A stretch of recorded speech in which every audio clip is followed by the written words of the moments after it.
In the early 1960s, the Haight-Ashbury was a sleepy little neighborhood in the heart of San Francisco. The area was composed of run-down Victorian houses located at the edge of beautiful Golden Gate Park. It was a diverse community that included college students, blue and white-collar workers, and black and Asian families. This was a time of tremendous social upheaval, where rules lost their meaning. This time of change was heralded by the assassination of President Kennedy and the emotional shock waves felt by the country at his death. Civil rights marches and race riots revealed the contradictory nature of American society. Many young people were alienated and disillusioned with the American dream of the suburbs. They abandoned that American dream and began to explore alternative ways of life. Many of these adventuresome souls found their way to the Haight. This small street soon became the mecca for this generation of seekers. At the same time these rebels were rejecting one definition of reality, mind-altering drugs reached the streets and opened up other realities. Before long, marijuana and LSD flowed as easily as the new music which filled the streets. Now we're going to take you on a walking tour of this historic neighborhood. This is our first stop, which is 710 Ashbury, just a block and a half from the corner of Haight and Ashbury. The Dead moved into 710 Ashbury in September of 1966 after a short stay in Los Angeles. During the year and a half at 710, the Grateful Dead were a major part of the flowering San Francisco rock and roll scene, along with other new groups such as Big Brother and the Holding Company, Quicksilver Messenger Service, and the Jefferson Airplane. While living here, they played 6 free concerts at Golden Gate Park and over 30 shows at the Fillmore Auditorium. On October 2nd, 1967, 8 narcotics agents with no arrest warrant broke down this store and arrested 11 people, including Bob Weir, Pigpen, and Grateful Dead managers Rock Scully and Danny Rifkin. The very next day, the Grateful Dead held a chaotic press conference to complain of what they called police harassment. The charges went nowhere. We've moved down the street a couple of blocks from 710 Ashbury to 1090 Page Street, which is the next stop on our walking tour of the Haight. Page Street is 1 block north of Haight Street, and it was here at 1090 that back in the 60s, this house was a meeting ground, a crossroads for artists and bohemians of the day. People would be sitting around the living room, getting high and listening to the poet reciting his latest work. It was also a place for musicians to get together and have jam sessions, and it was in November of 1965 that several musicians of San Francisco got together, had a few jam sessions, and it was from those sessions that Big Brother and the Holding Company was formed. Anyway, 1090 Page Street has embraced the 80s, and as we all know, things do go through a change. 1090 Page Street has, well, as you can see, gone through some changes and is now a condominium. A few blocks north of 1090 Page is Lyon Street. This is 112 Lyon, where Janis Joplin lived when she first joined Big Brother and the Holding Company. The Haight-Ashbury Switchboard was founded in May of 1967 to offer free help to thousands of young people who had begun to pour into the Haight. After many address changes, the switchboard settled in here at 1338 Haight, where it remained until very recently. The 24-hour information and referral service answered 100 calls a day from new arrivals wanting to know where to eat, crash, or get medical attention.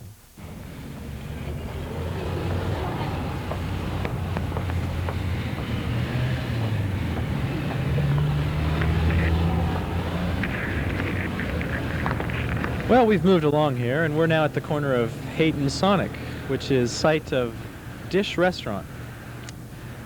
This was originally a pharmacy, which was, in the early 60s, changed to a coffee shop. This coffee shop was known as the drugstore. It was the owner's intention to kind of keep the original pharmaceutical atmosphere, so they left a lot of the pharmaceutical paraphernalia on the walls, and there was even a free scale here available for use by the patrons. This was a 24-hour coffee shop and served as a hangout for a lot of the locals around here.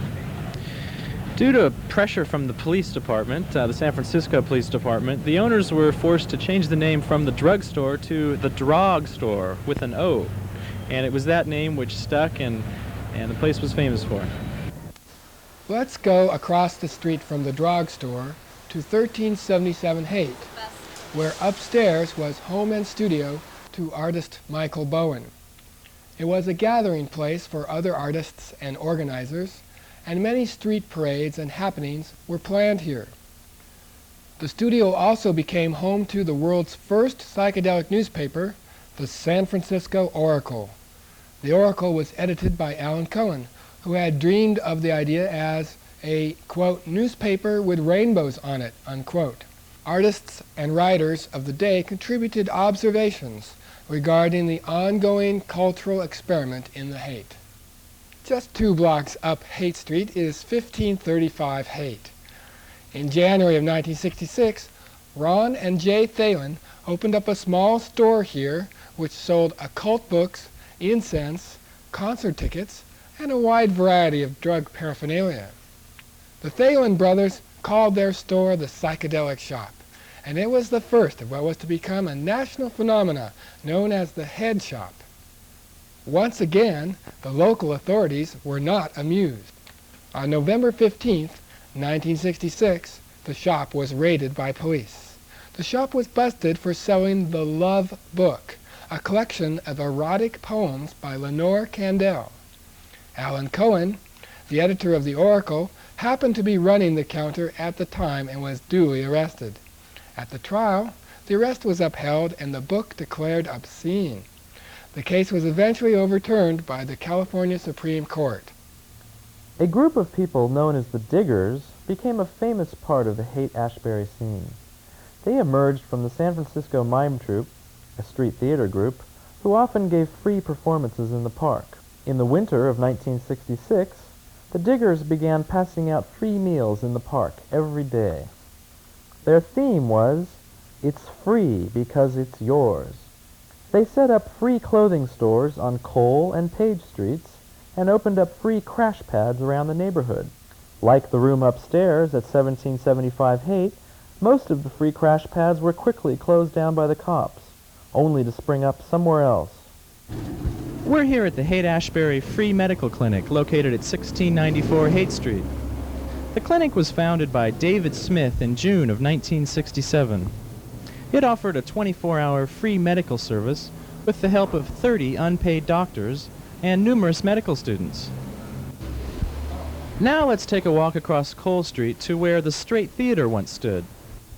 In early 1966, a group of rock promoters decided to turn the dilapidated building at 1702 Haight into an entertainment complex featuring a concert hall. The site had previously been a movie theater, a gay porn cinema, and a church. From the beginning, there were major hassles with building permits, the fire department, and the police.